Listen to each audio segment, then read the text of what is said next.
고령의 한 도편수가 직접 지은 자신의 집, 그 한옥으로 가보겠습니다. 외관부터 우선 찬찬히 훑어볼까요? 세 칸 이렇게 딱 해가지고 띠살문 딱 단촐하게 띠살문 딱 하고 저 위에는 교살로 해가지고 광창 위에다 올리고 굵직한 일자형의 한옥. 하지만 들여다보면 아주 섬세합니다. 서박한 듯 화려하네. 네. 그래서 양쪽에 있는 집은 처바가 좀 네. 높이가 낮고 가운데 있는 집이 높은 거 보니까 네. 여기가 메인인 것 같아요. 그죠? 여기가 네. 주 공간인 것 같아요. 그다음에 이제 이게 요새는 팔짝 웬만하면 팔짝 많이 하는데 새 집 다 맛배예요. 우리 또 맛배 좋아하잖아. 맛배 좋아. 되게 단순하고 그게 소박하고 좋아요. 약간 우리 취향이시네, 네. 이 집은. 지붕도 가장 간단하고 간결한 시옷자의 맛배 지붕입니다. 안녕하십니까. 한옥대목 목정 김창호입니다.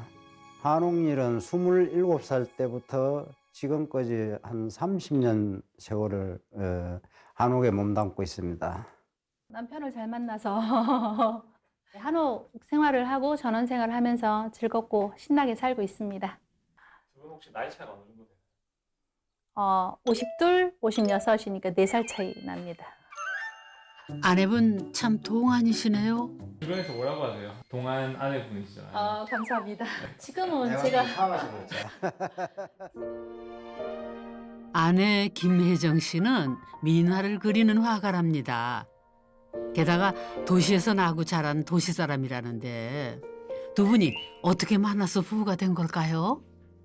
처음 딱 봤을 때 어떤 느낌이셨어요?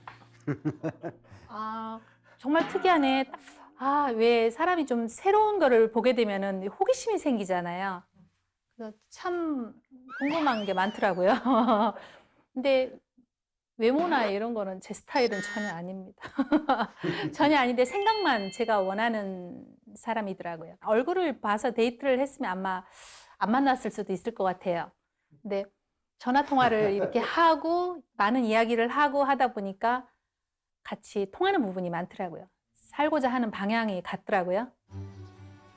근데 여기 집 이름이 특이하네요. 선자연. 여기 선자연인데 우리가 이제 대목일을 하니까는 선자연이 이제 저 팔짝집의 최고의 고난도 그치, 기술이거든. 모서리. 부채살처럼. 선자연은 한옥에서 추녀 양 끝에 부채살처럼 펼쳐진 석가래들을 말합니다. 한옥의 섬세하고 세련된 아름다움을 이야기할 때 빼놓을 수 없는 구조죠. 그런데 이 집 이름을 선자연이라고 한 데는 다른 뜻도 있답니다. 이 뜻을 보면은 자연의 섭리를 깨뜨리지 말라고 선자연. 그렇게 이제 자연에 이제 순응하고 이제 모든 사람들이 이제 자세를 낮춘다는 뜻에서 선자연. 그런 뜻이 있었군요. 그런데 선자연뿐 아니라 이곳의 모든 한옥은 다 각각의 이름을 갖고 있습니다. 선자연 왼쪽은 잠오제, 오른쪽은 부르제. 무슨 심오한 뜻이 있을까요? 부르제네요, 부르제. 이제 소뚜껑 부자를 해가지고 부르제인데 소뚜껑 이제 부채. 한글로 부르면은 이제 부르제, 배부르제. 밥 먹는 데인가요? 식당인가요? 네. 그게? 그렇구나. 배부르제. 그러면 저 집은 저기는 잠오제. 잠오제. 잠오제는 자는 데인가요, 그러면? 밥 먹고 자는데. 그러니까 부르제, 잠오제 연상대사들이 아니, 되게 정감 있다, 이 이름이. 의문형 종교럼 있어가지고. 이곳에서 도편수 김창호 씨는 어떻게 지내고 있을까요? 김창호 목수는 아침 일과를 마치면 늘 향하는 곳이 있습니다. 살림집 선자연에서 3분 거리, 그곳에는 그의 작업장이자 교육장인 치목장이 있습니다. 치목장에는 그의 제자들이 열심히 일을 하고 있습니다.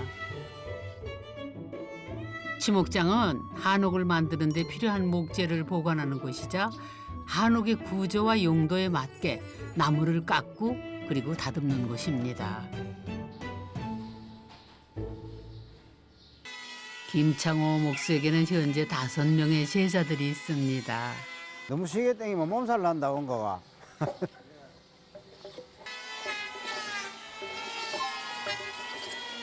최고 일대 제자. 현재로 이 도편수로 나가 이제 활동을 하고 있고. 도편수로 독립한 제자들부터 초보 제자들까지 연령대도 다양합니다.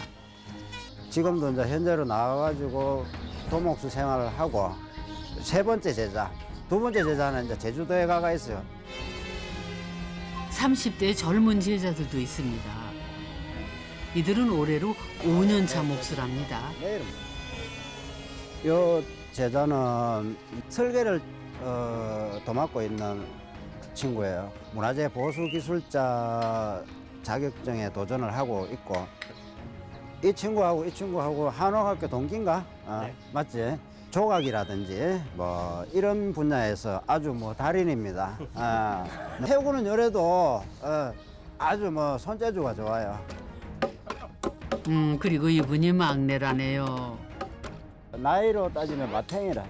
그래가 3년 차 정도 되는데 최고는 또 이래 우람해도요. 진국입니다. 정우진. 이 몸을 딱 붙여갖고 몸에다. 그래야 이 옆에서 보면 일하는 거 같지. 제자들은 부르제와 자모제에서 생활하고 있습니다. 한옥은 치목장에서 구조체를 만들고 현장에서 조립을 합니다. 그렇다 보니 팀원들 간의 호흡도 중요하죠. 그래서 김창호 목수는 도제식의 옛 방식을 고집하고 있는 겁니다. 한옥 목수의 길이, 이 배움의 길이 열악한데도 그 환경까지 열악하니까 힘들거든요. 근데 이제 우리 선생님 같은 경우는 이제 이렇게 일하는 사람들을 위해서 이렇게 숙직 제공을 이렇게 다 해주시고 뭐 이러니까 굉장히 고마운 부분들도 있고 여기 있는 사람들은 다 행운하라고 해도 뭐 과언이 아닐 정도로 각도를 살짝만 제끼. 많이 제끼지 말고 살짝만 요렇게 했는데. 그래. 그런데 그래, 이 그것도 작업은 뭘까요? 들었다 놨다. 그렇지. 고기 제일 적합해. 전통 방식으로 나무를 깎는 방법인데 큰 자기질이라고 한답니다. 이게 나무 결도 생각을 해서 쳐야 되고 그리고 이게 힘으로 내려치자니 자꾸 다른 데로 가요. 역시 35년 경력대 목장의 자기질은 다르네요. 도끼 일종인 큰 자기로 나무를 돌려가며 둥글게 깎는 이 기술은 고난도의 기술이랍니다. 연습을 엄청 한 사람들이 하는 게 큰 짜고질이거든요. 그리고 손대표를 할 때 그 큰 짜고질이 잘 된 목재는 금방 손대표질을 할 수가 있는데 그게 험하면 손대표질 하는데 엄청 힘들어요. 기계로 하는 작업에 비해 큰 자기질은 힘도 배로 들고 작업도 더디답니다. 그런데도 제자들에게 이런 옛날 손기술을 가르치는 이유는 뭘까요? 기계에 밀려가지고 신문물이 이제 엉켜 발달하게 밀려가지고 없어졌는데 제자들한테 한옥 목수라면 잘은 못해도 그래도 어느 정도 것은 해야 된다고 제가 생각을 해요. 그러면 이제 제가 이렇게 안 하면은 어느 제자라도 누가 할 사람이 없어요. 손이 떨어진다. 손을 배에서 떼지 말라고. 옛날부터 이게 고난도의 기술이다 이게. 자네들이 전부 다 이걸 배워가지고 다음 세대에 또 이걸 물려줘야 되잖아, 그죠? 우리 세대에서 끝나버리면 이제 이거는 영원히 잊혀지겠지. 조금. 한옥 목수라면 제대로 된 기술이 있어야 한다고 믿는 김창호 도편수. 아니 저 끝으로. 그래서 그는 조금 불편하고 느리더라도 제대로 가는 길을 제자들에게 가르치고 있습니다. 이번에는 나무에 먹줄을 놓습니다.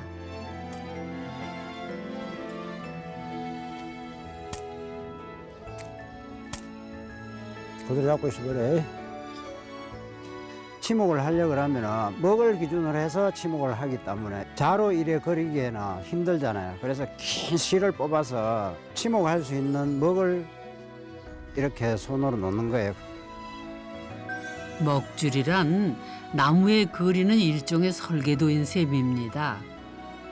먹선에 따라서 치목을 하고 치목에 따라서 집이 정교하냐 안 정교하냐 거기에서 차이가 나기 때문에 양단계 다 어느 부분이라도 소홀하는 부분이 없죠. 한치의 오차도 허용되지 않는 중요한 과정이다 보니 먹줄은 아무나 놓을 수가 없답니다. 도편수 아래 보편수가 되면은 먹줄을 놓을 수 있답니다. 그런데 이분 먹줄 놓는 먹통도 참 특이합니다. 용목통은 우리 문중 사람들만이 가지고 있을 것 같아요. 특히 이제 우리 혜원 선생님이 제작한 먹통들은 아주 이 용이 나이 많은 반눈도 있고 젊은 동그란 눈도 있고 좀 다양하게 이렇게 만들어 놓으셨어요. 스승 김창희 도편수는 경복궁, 창덕궁 등 여러 문화재들을 보수하던 당대 최고의 목소였음에도 제하에서 후학을 양성하는 데만 힘을 쓰셨던 분이라죠. 김창호 씨는 20대 초반에 스승님을 만났습니다. 어린 나이에 그래도 열성을 보이가 일을 하니까는 이제 그때 목수가 한 근 20명이 있었어요. 거기에서 내가 나이가 제일 어렸어요. 27, 28 됐나? 어린 나이였지만 스승님께 실력으로 인정받아 조금은 일찍 도편수가 될 수 있었답니다. 깎으면 깎을수록 아름다워지는 나무처럼 깎으면 깎을수록 목수의 실력도 깊어진다는 가르침. 김창호 씨에 이어 그 제자들도 자신만의 목통을 만들어가고 있습니다. 먹을 놓는 부편수 위치에 딱 있다 보면 자기 상징이기도 하고요. 또 이제 저희 같은 경우는 이제 저희 기문의 상징이기도 하고 남들이 보면 뭐라고 할지 모르겠는데 그래서 저희는 좋습니다. 자, 그럼 이제 김창호 씨가 직접 지은 집은 어떨지 구경 한번 해볼까요? 선자연은 30평의 방 2개 그리고 거실과 부엌이 있는 비교적 단조로운 구조입니다. 한옥이지만은 요즘 생활에 맞게 현대화가 된 구조라는군요. 들어오세요. 선생님 저쪽. 여기 네. 그러게요. 높고 탁 트인 것이 시원합니다. 집의 중심도 거실인 것이 딱 요즘 구조네요. 근데 천장이 높아 그런가 거실도 상당히 넓어 보입니다. 높다. 시원하네요, 공간이. 방은 이제 좀 천정을 높게 하고 네. 거실은 좀 높게 해가지고 밖에서 들어오면 답답하지 않게 하기 위해서. 그리고 이제 여름에는 시원하고. 예. 천장은 석가래를 노출하지 않은 우물 천장입니다. 우물 천장 같은 경우에도 서민적인 우물 천장. 간략하게 하거나. 이 집은 가구들도 다 나무로 맞춰져 있습니다. 거실 옆에 주방 가구도 또 수납장들도 다 김창호 씨 솜씨랍니다. 이곳은 안방인데요. 여기도 나무로 둘러싸인 것 빼고는 현대식입니다. 요즘은 화장실이 멀면은 누가 살려 하지도 않고 그렇습니다. 그래 이제 전통 방식 고집하고 이제 버릴 거는 버리고 화장실을 안으로 불러들이는 거예요. 그러니까 이제 요 큰 방에서 화장실을 조금 하나에 만들어 놨어요. 여기 바로 안에서 예, 안에 할 수 있게끔. 무조건이라기보다 취할 것은 취하는 것이 전통을 지키는 방법이겠죠. 이쪽 방은 그러면은 또 다른. 다음은 작은 방입니다. 이곳은 김창호 도편수가 도면을 그릴 때 이용하는 방이랍니다.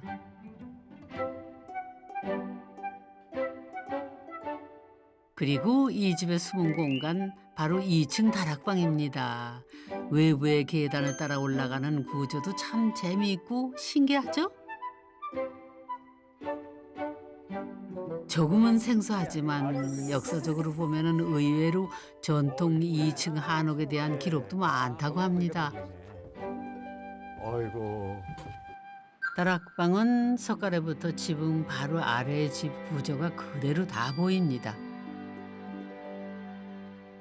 이 한옥도 이 구조만 잘 해석을 하면 2층으로 만든 거는 문제가 없는 거죠. 그럼요. 2층 아니라 뭐 구청목탑도 있는 게 그 원리도 똑같잖아요. 예. 석가래를 놓을 때 네. 부재가 있으면은 네. 등 부분이 있고 배 부분이 있을 네, 거예요. 네, 네. 그럼 어떤 거는 등 부분 쓰고 어떤 건 배 부분 쓰고 네. 어떻게 구분하나요? 처마가 이렇게 처지잖아요. 예, 예. 원리가 아, 이 이렇게 처지는 걸 방지해야 돼요. 네. 지붕 안쪽으로 들어가는 데는 등이 올라와야 되고 예. 또 바깥쪽으로 나가는 데는 등이 밑으로 가야지. 그렇게 돼요. 아, 나무도 등과 배를 잘 구분해서 써야 하는군요. 그래서 등 배를 잘 가리가 쓰는 목수가 큰 대목이다 이렇게 얘기합니다. 그러니까 예. 그게 그다음에 위 아래도 구분해요. 그렇죠. 상하를 또 예. 잘 가려줘야 예. 되고 상하를 못 가려가지고 장난삼아 거꾸로 기둥을 씌웠는데 그 집이 몇 년 내로 몰락했다는 그런 옛날 어른들의 얘기가 있어요. 굽어서 휘어진 나무가 그대로 자연스러운 아름다움이 되는 한옥. 이처럼 나무를 잘 아는 목수가 있었기에 가능한 일이었겠지요. 그런데 김창호 목수가 지은 집은 여기가 다가 아니랍니다. 선자연에서 조금 떨어진 곳에 별채가 있습니다. 이곳은 스승 김창희 도편수를 추모하며 김창호 목수가 만든 공간입니다. 이제 물고기 한번 걸어보고 싶어요. 또 한옥은 또 이 맛이죠. 예, 물고기가 예. 물고기 너무 좋은데. 아, 12지상을 난청해놔. 그리고 이곳에는 한옥의 독특한 구조 양식이 숨어 있습니다. 추모간 천장을 층층이 수놓고 있는 이 아름다운 구조물들은 공포라고 합니다. 공포는 기둥이 지붕을 떠받들 수 있도록 하는 중간 구조물이랍니다. 얇은 기둥이 무거운 지붕을 견딜 수 있도록 무게를 여러 번 쪼개서 전달하는 구조물인데요. 공포의 대가였던 스승 김창희 도편수를 기리며 전수받은 기술들을 오롯이 쏟아부어 지었답니다. 새벽에 5시에 네. 일어나면 여기 와가지고 108배를 하고 아. 스승님한테 우리 제자들 작업하면서 안전하게 해달라 하는 게 그게 기본이에요. 집을 짓는 도편수의 역할이라는 게 너무 무거운 일이에요. 네. 왜냐면은 집을 지을 때 이렇게 여러 가지 위험한 게 많고 사고가 많잖아요. 네네. 왜냐면 이 집을 짓고 어떤 분이 잘 될 수도 있고 안 될 수도 있는 거잖아요. 그 네. 집 주인이. 그러니까 그 되게 무거운 직책이기 때문에 아마 이제 선생님처럼 새벽에 일어나서 뭔가 그런 의식을 하고 마음을 가다듬고 그런 거 되게 필요하신 것 같아요. 네. 나무를 다루고 집을 짓는 기술뿐 아니라 삶의 자세까지도 옛 것을 그대로 물려받았다는 김창호 목수. 그래서 해운당 옆에 이 집에도 남다른 사연이 있습니다. 김창호 씨 부부와 오랜 이웃이라는 두 분. 그런데 두 분은 몇 년 전 살 집이 없어서 마을을 떠나야 하는 형편이었답니다.